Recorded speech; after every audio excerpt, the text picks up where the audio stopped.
What's good, guys squad? I am back from TwitchCon, where Square Enix invited me out to play the demo of Final Fantasy VII Rebirth.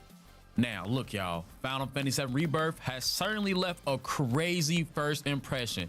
This game and its ambitious undertaking has managed to deliver a fresh-faced remake of the classic that loyal fans have been eagerly anticipating, while also preserving the essence and soul of the original game that first captured the hearts of many, including my own. Now y'all, the combat system has been reimagined, yet it remains true to its roots with a unique blend of real-time action and strategic command-based battles. The combination ensures that battles are dynamic and exciting while retaining the strategic depth that was a hallmark of the original game.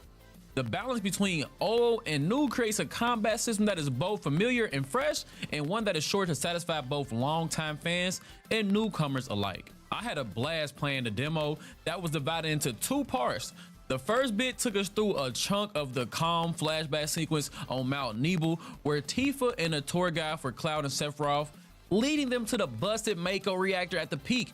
Here we were starting in the giant materia room. Yeah, the one all of you Final Fantasy VII fans, y'all already know. We've been there before.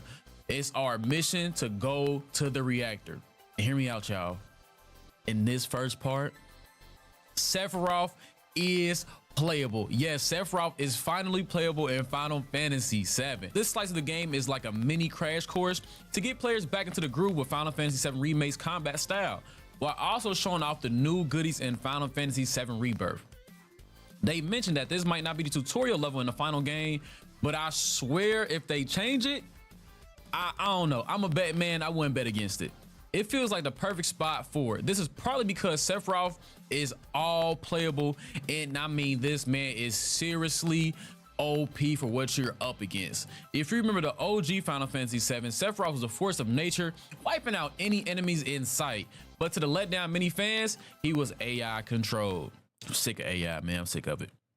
But y'all, let's get rid of that, because now we get to swing his ridiculously huge sword at anything you like.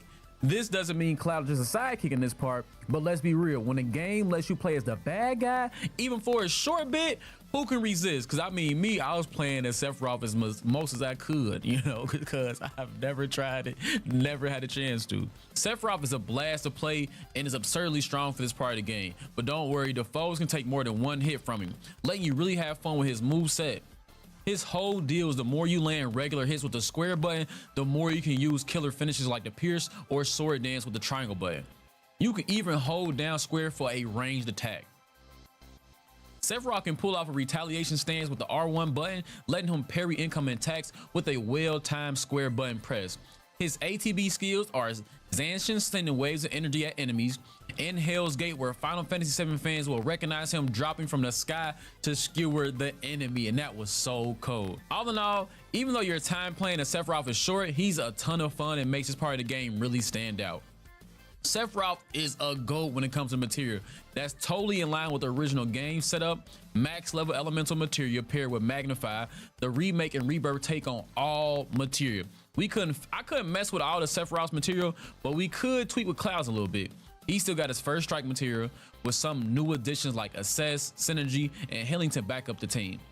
Along with the way to the reactor, we found some other material on the ground that we could try out on Cloud. We got to test a bunch of new material, and I'm stoked to break them all out for you. But overall, while it's still early days, Final Fantasy VII Rebirth promises to be a worthy reboot of the timeless classic. It has successfully captured the spirit of the original while ushering into the new era, the modern era, with updated graphics, deep character development, and a revamped combat system. If the first impressions are any indication, players are in for an unforgettable journey in this reimagined world of Final Fantasy VII, y'all. Make sure y'all like, subscribe, and comment, and tell me what y'all most excited for Final Fantasy VII, because your boy here had a chance to play it, and I can tell y'all should be excited, y'all should be ecstatic, y'all should be ready to play. But until next time, guys squad.